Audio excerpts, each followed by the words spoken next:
محارتي محرت كرخبي أممو ها بتوعان أنا أستاسيا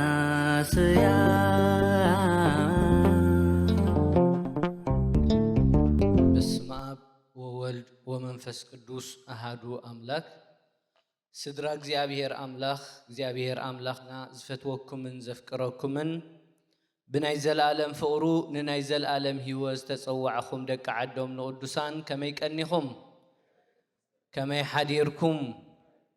ከመይ መጺኹም አሜን ትልኡልን ልኡለ ባህርን ዝኾነ እግዚአብሔር አምላኽና በአና ብድኹማት ባሮቱን ብልሳን ኩሎም ፍጥረታቱን ዝኸበረን ዝተመስገነን ይኹን እግዚአብሔር አምላኽና ብምሕረቱ ስለዝጠመተና ክሳዕ እዚ ሰዓት እዚ ኣብፂሕናዮ እሞ ደጊምና ክብርን ምስጋናን ንዕኡ ይኹኖ ሒዝናዮ ዘለና ግዜ ዘመነ ጽጌ ወይ ድማ ናይ ፍረ ግዜ እዩ ከምኡ ድማ ናይ ቅድስቲ ድንግል ማርያም ኣዴና ምስ ፍቁር ወዳ ናይ ስደታ ግዜ እንዝክረሉ ዘለና ግዜ እሞ ናይ ቅድስቲ ድንግል ማርያም ወላዲት አምላኽ ማሉዶታን ጸጋ ረድኤታን ምስ ኩልና ይኹን ከምኡ ድማ ዓመታዊ ክብረ በዓል ናይ አቡነ አረጋዊ ጻድቕ ትማሊሰን ዓረቢ ከም ዘሕለፍና አቡነ አረጋዊ ጻድቕ ከዓ ነቶም ቃል አምላኽ ዝመሃሩኹም መራሕትኹም እንታይ ግበርዎም ዘክርዎም ከም ዝበለ ኣብ ምድሪ ሓበሻ ወንጌል ዘስተምሃሩ ቅዱስ ወንጌል ካብ ዕብራይስጥ ካብ ግሪክ ናብ ቋንቋ ግዕዝ ዝተርጎሙ ገዳማት ካብ ዝመስረቱ ኣብቲ መጀመርያ እዋን ዘመን ክርስትና ንምድሪ ሓበሻ ብወንጌል እንታይ ካብ ዝበጽሕዋ ቅዱሳን ኣቦታት እዮም እሞ ናቶም ጸሎቶምን በረኸቶምን ድማ ምስ ኩልና ይኹን ሕራይ እምበኣር ከም ፍቓድ እግዚአብሔር ሎማዓንቲ እንሪኦ ኣርእስቲ እዛ ሰንበት እዚኣ ብኸምቲ ቅዱስ ያሬድ ሰሪዕዎ ዘሎ ሎማዓንቲ ዝዝመር መዝሙር እንታይ ዝብል መዝሙር እዩ ወመኑ መሃሪ ዘከማከ ቀንዲ ናይ ሎማዓንቲ መልእኽቲ እምበኣር ከማኻ ዝበለ መሓሪ ወይ ድማ ከማኻ ዝበለ ምሕረት ዝገብርሲ መን ኣሎ እዩ ቅዱስ ያሬድ ነዚ ቃል እዚ ካበይ መበገስታ ገይሩ ይወሲድዎ እንድሕር ዳይልና ካብ ትንቢት ሚልክያስ ምዕራፍ 7 ፍቕዲ 18 እዩ ቅዱስ ያሬድ ነዚ ጥቕሲ እዚ ወሲዱ ናይ ሎማዓንቲ መልእኽትን መዝሙርን ክኸውን ዝሰርዖ ስለዚ እምበኣር ሎማዓንቲ ከም ፍቓድ እግዚአብሔር እንመሃሮ ብዛዕባ ምንታይ እዩ ብዛዕባ ናይ እግዚአብሔር ምሕረት ኢና ክንመሃር ማለት እዩ ኣብ ትንቢት ሚልክያስ ምዕራፍ 7 ፍቕዲ 18 እንተዳሪና ሚልክያስ ምዕራፍ 7 ፍቕዲ 18 ኦ እግዚአብሔር ኣበሳ ዝሓድግ በደልቶም ዝተረፉ ርስቱ ዝኾኑ ህዝቢ ዝሕልፍ ከማኻ ዝበለ ኣምላኽ የልቦን ንዓና ክትምሕር ባህ ስለ ዝብለካ ቁጣዓኻ ንሓዋሩ ኣይጸንሕን ይብል ማለት እዩ ስለ ቃላቱ እግዚአብሔር አምላኽና ዝኸበረን ዝተመስገነን ይኹን ስለዚ ከማኻ ዝበለ ምሕረት ዝገብር ኣምላኽ የለን ብዝብል ኣርእስቲ ሎማዓንቲ ብዛዕባ ምንታይ ኢና ክንዛራረብ ብዛዕባ ምሕረት ኢና ክንዛራረብ ማለት እዩ ሓደ ግዜ ሲ ካብ ከባቢ ሙሕሲና ዝበሃል ምሻሎ ከባቢ ካብኡ ንገዛ ይመጽእ ነይረና ኣቡሄል ሕጂ ታክሲ ሒዘ እቲ ታክሲስታ ካብ ዱባይ እዩ ካብ ዱባይ ንዱባይ ድመጽእ ዘለኹ ሓቀይ ብዱባይ ገይሩ ክመጽእ ዝግብኦ እንታይ ገይሩ እቲ ታክሲስታ I don't know ብኸመይ እዩ ተጋጊዩ ናበይ ኣትዩ ንሳርጃ ኣትዩ ማለት እዩ ሕጂ ንሳርጃ እቱ ምስ በለ እታ ሜትር ኣው ኸላንት ክንደይ ወሲኻ 20 ውስኻ ቢላ ሽዑ ትርዳእ ኣቢልኒ ማለት ሽዑ እንተኾንካ ንሳርጃ ኣቲኻ ኣነ ኣብ ዱባይ ጸኒሐ ንዱባይ ድመጽእ ዘለኹ ኢለ ተቆጢዐ ተዛሪበ ማለት እዩ እሱ እውን ሰንቢዱ በቃ ከማሰ ዝገበርካን ኣይከፍለካን ኢሉ ከም ኣኽብሎን ሓንቲ ሓሳብ ኣብ ርእሰይ ብልጭ ኢላ እስኻስ ዝተማሐረ ወይ ድማ ክርስቶስ ምሕረት ገይሩለይ ትብል ሰብሲ ስለምንታይ ንጌጋ ናይዚ ሰብዚ እንታይ ደይ ትገብር ዘይትምሕር ትብል ሓሳብሲ ምጽእ ኢላ ትንብኣኻለ ሶሪ ብራዘር I will pay ክኸፍለካ ሶሪ ተጋጊኻ እንዲኻ ግን እንታይ ገይረልካ ኣለኹ forgive ገይረልካ ኣለኹ በቃ ክኸፍለልካ እታ ሓሳብ ካበያ መጽያ እንድሕር ዳ ኢልኩም ምሕረቱ ዝዘከረ ሰብ እንታይ ክገብር ይኽእል እዩ ክምሕር ይኽእል እዩ ነቲ እግዚአብሔር ዝገበረሉ ምሕረት ዘስተውዓለ ጥራዩ እንታይ ክገብር ዝኽእል ኣብቲ መጀመርያ እንታይ ኮይነ ተቆጢዐ ንርእሰይ ከምዚ ጌጋ ዘይብሉ ከምዚ ተጋግሽ ተማሒሩ ከምዚ ይፈልጥ ንሰብስኒ በቃ ንኽጋገ እኳ ቦታ ብዘይ ሓድግ መንገዲ ተቆጢዐ ማለት እዩ ሽዑ ግና ኣምላኽ ብሓንቲ ነገር ምልስ ኣቢልን እንታይ እስኻ ከምዚ ተማሓርካዮ እስኻ ኣብ ዘመንካ ኣብ ህይወትካ ዝገበርካዮ ጌጋታት ብሓቂ እግዚአብሔር ምሕርካ ከሎ ስለምንታይ ነዚ ምስኪን እንታይ ደይ ትገብሮ ዘይትምሕሮ ትብል ሓሳብ ምጽእ ምስ በለት ግን ምሕረካ ኣለኹ ኢለ በቃ ሶሪ ኢለዮ ማለት እዩ እንታይ ከምጽእ ደልየ ምሕረት እግዚአብሔር ምርዳእ ኣብ ህይወትካ እንታይ ክትከውን ይሕግዝ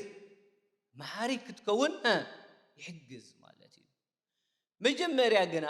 ናይ ኣምላኽ ምሕረት እንታይ ክገብረና ክኽእል ኣለዎ ክርዳእና ክኽእል ኣለዎ ሎማዓንቲ እምበኣር ብዛዕባ ምሕረት እግዚአብሔር ኢና ክንመሃር ኣብ ህይወትና እስኪ ኣብ ህይወትኩምሲ ብዙሕ ግዜ ዝገበርናዮ ጌጋታት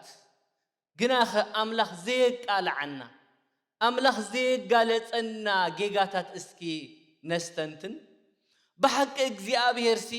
ነቲ ኣነ ንሱን እንፈልጦ ሓጢኣተይ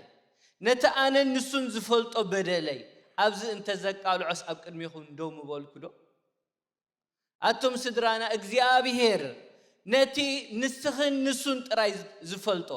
ነቲ ንስኻን ንሱን ጥራይ ዝፈልጦ ሓጢኣት ኣብዚ እንተዘቃልዖስኒ ነፍሲ ወከፍናስ ኣብዚ ነጸላ ጌርና ኣብዚ ቤተ ክርስቲያን ዝምተረኸብና ዶ بحدا مخنيات تراينا أبز زلنا እግዚአብሔር ናይ ምንታይ ኣምላኽ ስለ ዝኾነ ናይ ምሕረት ኣምላኽ ስለ ዝኾነ ጥራይ እግዚአብሔር ምሕረት ስለ ዝገበረ ጥራይ ጸልማት ቀንጢጡስ ናብ ብርሃን መዓልቲ ኣውጪና ኣሎ እግዚአብሔር ብምሕረቱ ጥራይ ፀሐይ በሪቃላ ፀሐይ እግዚአብሔር ብምሕረቱ ጥራይ ዝናብ ይህበና ኣሎ እግዚአብሔር ብምሕረቱ ጥራይ ብህይወት ኣለና كم بزح بدلنا كم بزح حاتياتنا كم بزح جيجاناس هم احنا كون تايدينا نقبر داينا نقبر حاتياتنا أملاخ كم زرسعو حاسبنا إنا نبيت كريستيان متس أملاخ قنا يرسعوني بمرسع يكونن حقي أملاخ انتاي سلاز قبرين محرت سلاز قبرين قالوا انتايلو مسيلكم حاتياتهم أي كذكرن عمصهم كا يقركبلي إلو مالتي እግዚአብሔር ሲ ምሕረት እንታይ ይመስልኩም ባህሪ እዩ ና አምላኽ ስንዓና ምሕረት ክገብረልና ኮሎስ ተገዲዱ አይኮነን እንታይ ዳ ኣብ ትንቢት ሚክያስ ምዕራፍ 7 ፍቅድ 18 እንታይ ይብላሎ ንዓና ክትምሕር ባህ ስለዝብለካ ቁጣዓኻ ንሓዋሩ እንታይ ይኮኒ ኣይጸንሕን እስከደ ድሕረ ይበልዋ ንዓና ክትምሕር ባህ ስለዝብለካ ቁጣዓኻ ንሓዋሩ ኣይጸንሕን እዩ እግዚአብሔር ስንዓና ከምሕረናስ እንታይ ይብሎ ባህ ይብሎ ማለት እዩ ሕጂ ንሕና እስኪ ባህ ኢልና እንገብሮ ነገራት ከንታይ ኣሎ ደቀ ሰባት ባህ ኢልና እንገብሮ እንታይ ሰባስቲ ክበልዑን ክሰትዩን ከለው ዓቢ ባህታ ይስምዖም ሓቀይ ገጾም ፈገግታ ይዝመልእ ምብላዕ ምስታይ ኣሎ ካብቲ ባህ ዝብለና ምዝንጋዕ ኣሎ ካላይ ከትዝገርም ደቀ ሰባት ክንቅበል ከለና ገለ ሰባት ጊፍት ሂዞም ክመጹና ከለው እንታይ ይስማዓና ባህታ ይስማዓና እቲ ዘገርም ነገር ግና ኣምላኽ ንዕኡ ባህ ዝብሎ ነገር እንታይ ንዓና እንታይ ክገብር ከሎ ክምሕረና ከሎ ማለት እዩ እግዚአብሔር ናይ ምሕረት ኣምላኽ እዩ ሓደ ግዜ እኮ ዝገበርናዮ ሓጢያት ዝክር ከነብል ከለናስ በቃ እንተ ክገብር ኣነ ናብ ቤተ ክርስቲያን ክኸይድ ናብ ቤተ ኣምላኽ ክኸይድ ስኒ ኣነስ እንታይ ኣይኮንኩን ብቑዕ ኣይኮንኩን ዝብል ሓሳብ እኳ እዩ ዝወረና ሓደ ግዜስ ፍርሒ ጭንቀት እኳ እዩ ዝገብረልና እቲ ሓጢያትና ግንከ ንእግዚአብሔር እሞ ምሕረቱ ንዘክሮ እግዚአብሔር እሞ ምሕረቱ ንዘክሮ ነታ ዘማዊት ሰበይቲ ስኒ ሰባት እንታዮም ገይሮም ኣብ ዝሙት ምስተረኽበት እንታይ ገይሮም ብዳርባ እምኒ ክቐትልዋስ ኩላቶም ከክንድገለ እምኒ ጨቢጦምሲ ጎይታ መምህር ኢሎሞ ኣብ ዝሙት ተረኺባ ዛ ሰበይቲ ሙሴ ድማ ብሕግና ኣብ ዝሙት ዝተረኽበ እንታይ ይኹን ይዝብል ብዳርባ እምኒ ይቀተል ይዝብል ስለዚ ስኻኸ እንታይ ትብል ምስ በልዎስ ንሱ እንታይ ገይሩ ንታሕቲ ድንን ኢሉ ኣብ መሬት ክጽሕፍ ጀመረ ይብለና ማለት እዩ ሽዑ እንታይ ኢልዎም እቲ ሓጢያት ዘይብሉ እታ ቀዳመይቲ እምኒ እንታይ ይግበረላ ይደርብየላ ኢሎም ሽዑ ሕልንኦም ስለ ዝተወቕሱ በደሎም ስለ ዝዘከሩስ ነፍሲ ወከፎም እንታይ ገይሮም ሙሉቕ ኢሎም ከይዶም ሽዑ እንታይ ኢልዎም ከሰስቲ ክድኣ ኣበይ ኣለው ኢልዋ ብሓቂ ከሰስትና ብዙሓት እዮም ከሰስትና ንዓና ሓጢያትና ድዝርዝሩልናስ ኣዝዮም ብዙሓት እዮም ኣይ ከም ዝገባሪት እንድያ ኣይ ከም ዝገባር እንድዩ ከምስል ከኣ ቤተ ክርስቲያን መጽእ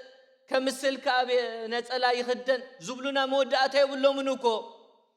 እግዚአብሔር ግና ናይ ምሕረት ኣምላኽ እዩ እንታይ ኢልዋ ከሰስቲ ክድኣ ኣበይ ኣለው ምስ በላስ የለውን ምስ በላስ ኣነ ኸ እንታይ ኣይገብረክኔ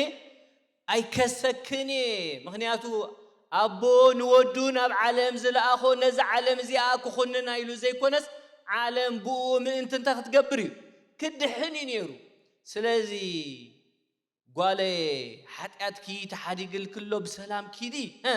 ድሕሪ ሕጂ ኸ እንታይ ትግበሪ ኣይትበድል ኢልዋ ማለት እስኪ እግዚአብሔር እዚ መልእኽቲ እዚ ንዓና እዩ ዝብለና ዘሎ ደጊምካ ደኣ ኣይትበድል ደኣ እምበር ወደየ ጓለየ ደጊምክ ደኣ ኣይትበድል እምበር ሓጢያትክ እንታይ ኮይንል ክሎ ተሓዲግል ክሎ ስለምንታይ ናይ ምሕረት ኣምላኽ ስለ ዝኾነ ጎይታና ኢየሱስ ክርስቶስ ንዝኽሪ ስሙን ዘለዓለም ምስጋና ይኹኖ ኣብ ቤት ስምዖን እቲ ፈሪሳዊ ምስ ተጸውዐሲ ሓንቲ ዘማዊት ሰበይቲ ኸኣ ኣብኡ መጽያ ብንብዓታ ጌራ እግሩ ኸተጠልቂ ብፀጉራ ጌራ ድማ ክደርዝን ከላ ስምዖን እቲ ፈሪሳዊ እቲ ግቡዝ ፈሪሳዊ እንታይ ኢሉ መሲልኩም እዛ ሰበይቲ እዚኣስ ኢሉ እዚ ሰብኣይ እዚስ ኢሉ ማለት እዩ ብሓቂ ነቢይ ነይሩ እንተዝኸውን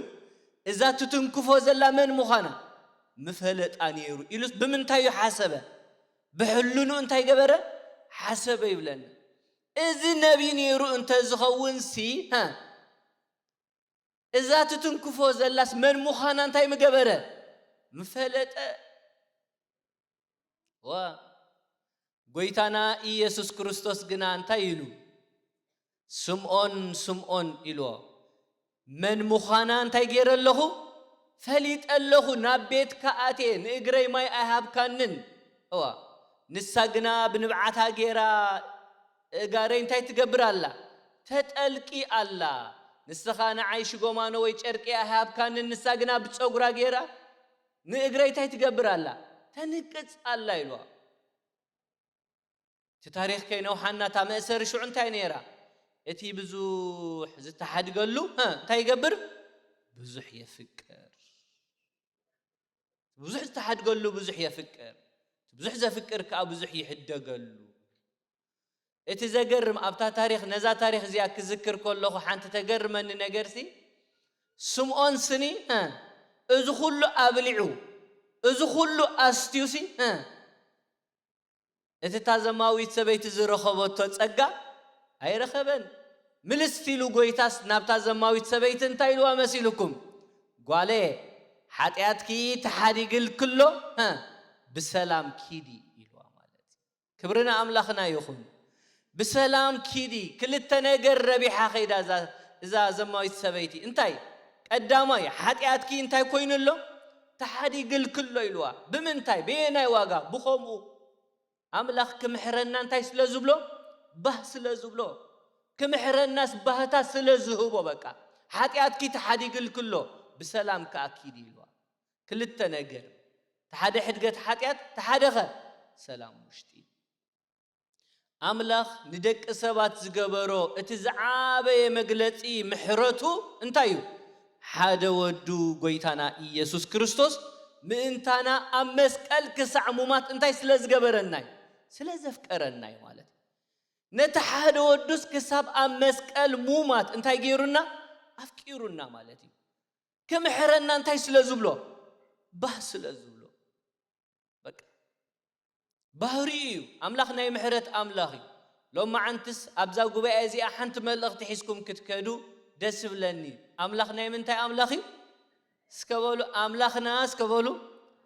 ناي محرت أملاخي أملاخنا ناي محرت أملاخي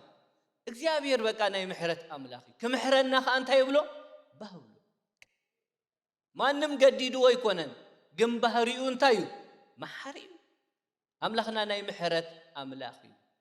እቲ መሐሪ አምላኽከ ከምቲ ንሱ ዝመሐረና ንኻልኦት ከአንታይ ክንገብር ይደልየና ክንምሕር ይደልየና ማለት ስለምንታይ እግዚአብሔር ክንምሕር ይደልየና መሲልኩም أبونا سلازخنا نحن دم دقو سلازخنا نعو كنمثل يدلينا تملسون دا أبز عدنا ملسن تيلكم وكا خميدي اتبون دحر دا سرحج أما تخوينس كلهم توم دقو سنتاي خون ملسوا با سرحج أما خون اتبون من دحر دا فاقرو خوينس نتوم كلهم قول عستاي قبرو فاقرو قبرو اتي بقرب تمرت زلو تخوين ندقو انتا قبرو مفتن انت يوم كوينهم حدا شقاطاي تخوينوخه ندقو كلهم كابقول عنتهم تا يخونو سلمن تايو كومو زغبر ابو كل غزي ندقو نعو كمسلو اتسو زغبرو كغبرو يدلي እግዚአብሔር አምላኽና ድማ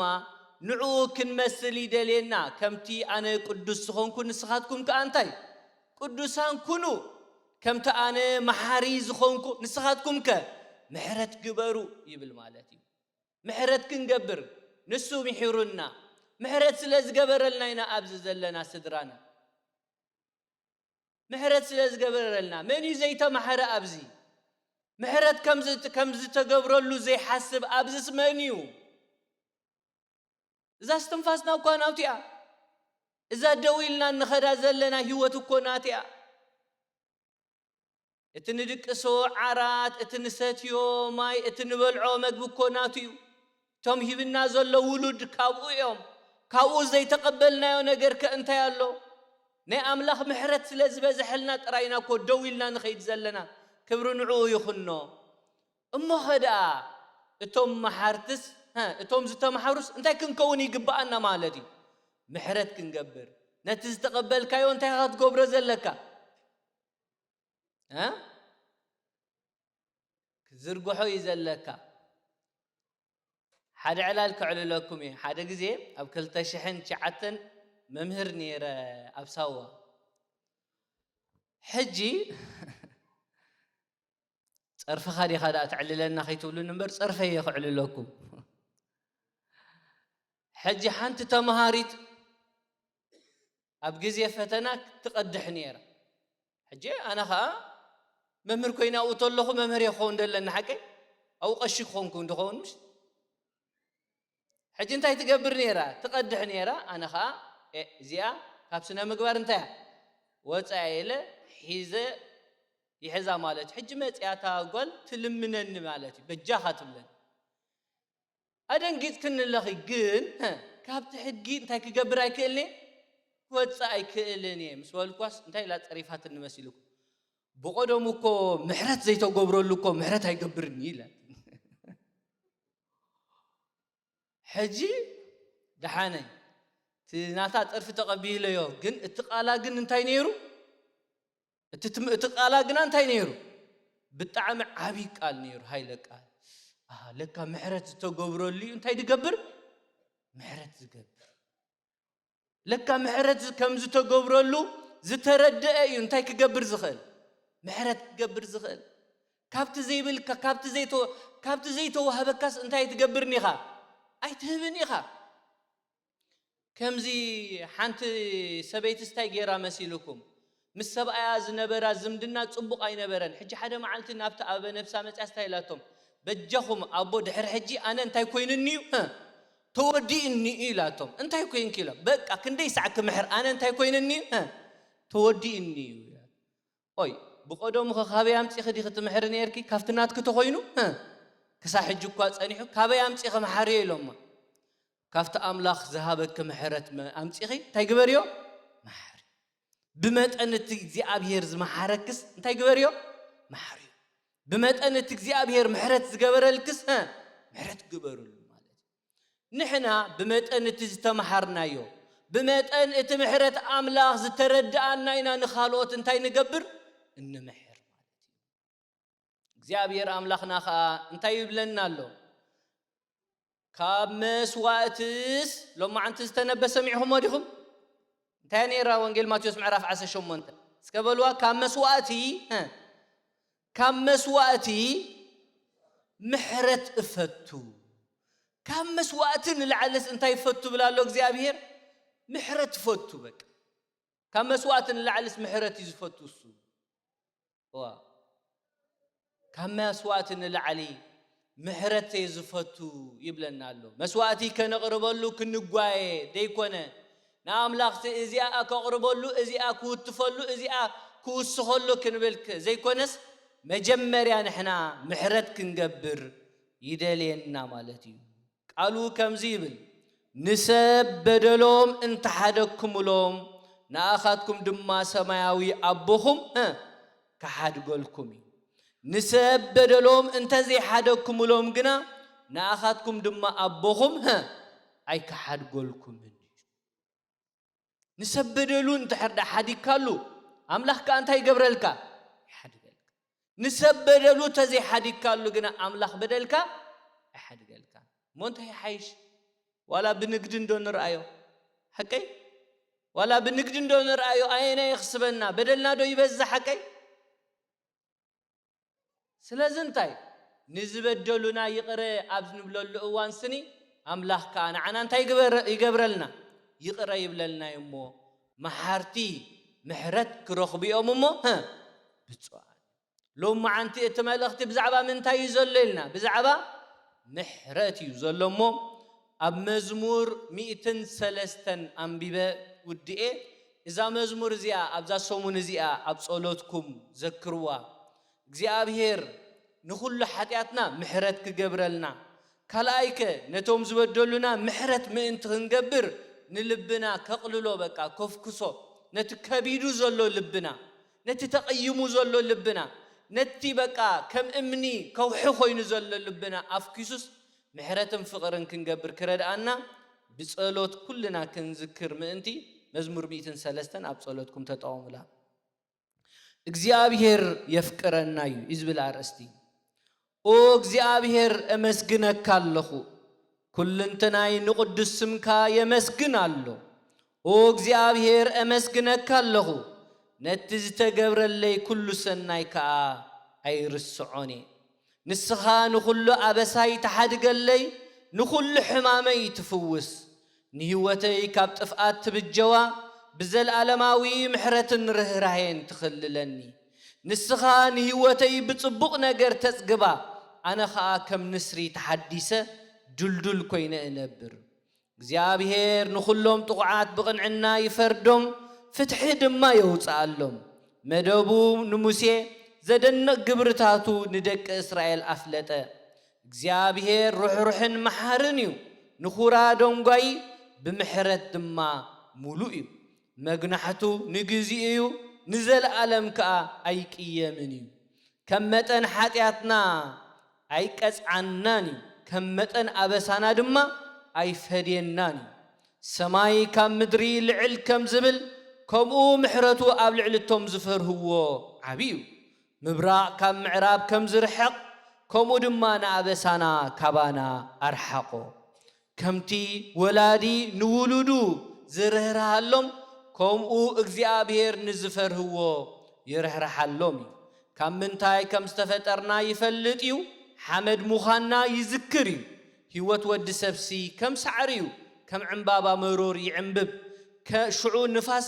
قبل عليو ينفس مو فتيمو يطفئ أبي كم زنبرخا أي فلتني محرت እግዚአብሔር ግና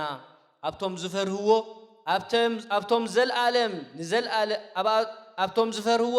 ካብ ዘልዓለም ንዘልዓለም ይነብር محرت እግዚአብሔር ግና አብቶም ዝፈርህዎ ካብ ዘልዓለም ንዘልዓለም ይነብር ጽድቁ አብቶም ኪዳኑ ዝሕልውን አብቶም ንትእዛዛቱ ምእንቲ ክገብርዎ ዝዝክርዎ ንውልድ ወለዶ ይነብር እግዚአብሔር ንዝፋኑ አብ ሰማያ ነበሮ ንሱ አብ ልዕሊ ኩሉ ንጉስ እዩ አቱም ቃሉ እትሰምዑ ንትእዛዙ እትፍጽሙ ሓያላትን ብርቱዓትን መላእኽቱ ንእግዚአብሔር አመስግንዎ አቱም መላእኽት ሰማይ ኩልኹም አቱም ንፍቃዱ እትፍጽምዎ አገልገልቱ ንእግዚአብሔር አመስግንዎ አቱም አብ ትሕቲ ግዝአቱ እትነብሩ ኩልኹም ፍጥራቱ ንእግዚአብሔር አመስግንዎ ኦ እግዚአብሔር አመስግነካ ኣለኹ ምስጋና ንአቦን ወድን መንፈስ ቅዱስን ሎምን ኩል ሰዓን ንዘልዓለም ዓለም አሜን ተማሕርና ኢናሞ ንኻልኦት ምሕረት ክንገብር እግዚአብሔር ንልብና ክትንክፎ ናቱ ቅዱስ ፍቃድ ይኹነልና መሓርቲ ምሕረት ክረኽቢኦም እሞ ብፁዓን እዮም ከም ዝበለ ነዚ ብፅዕና ምእንቲ ክንለብስ ብምሕረት አምላክ ክንመላለስ እግዚአብሔር ይርዳአና ናይ ቅድስት ድንግል ማርያም ጸሎትን አማላድነትን ናይ ኩሎም ቅዱሳን እግዚአብሔር ረድኤት አይፈለየና ይትባረክ እግዚአብሔር አምላክ አበዊን አናስታስያ